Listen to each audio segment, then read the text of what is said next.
Prayer is not the time where we convince God to do something for us. Prayer is the time where God convinces us that He can do something for us. It is a privilege to pray. God convincing us, God persuading us. That is called faith. The Greek word faith, pistis. If you go and see the Strong's definition of the word pistis, the word is divine persuasion. So faith is not a muscle that you flex and show God how much faith you have got. Faith is God flexing His muscle on your behalf and you seeing it and like, wow, He can do this. That the divine persuasion upon your heart is faith, pistis. Persuasion in our context, the example would be, have you ever got a call from sales marketing guy who wants you to get a credit card?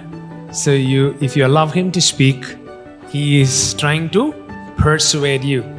Sir, if you take this card, you have this benefit, you have this benefit, you have this benefit. You can be a debtor all through your life. He won't say that, right? But he'll tell you this benefit you'll have, that benefit you'll have, so many reward points, you can claim it here in this.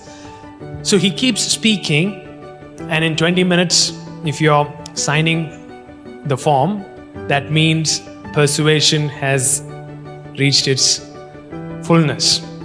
So how did that process of persuasion happen? Because you're listening to God. And when you listen, God influences your heart and He brings forth. He births something out of you. And that is faith.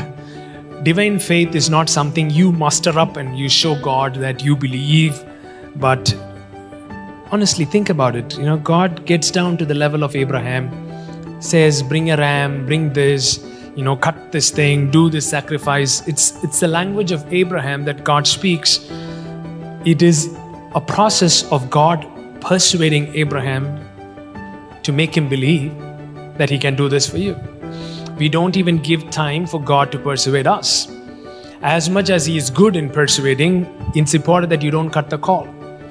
You keep the connection on. You keep speaking to Him and you allow Him to speak to you. If you stay in His presence, He can persuade you to a point where He'll make you believe what He is able to do in that situation. That is faith, and the process in which He persuades you and invites you to speak about what He wants in that situation is prayer.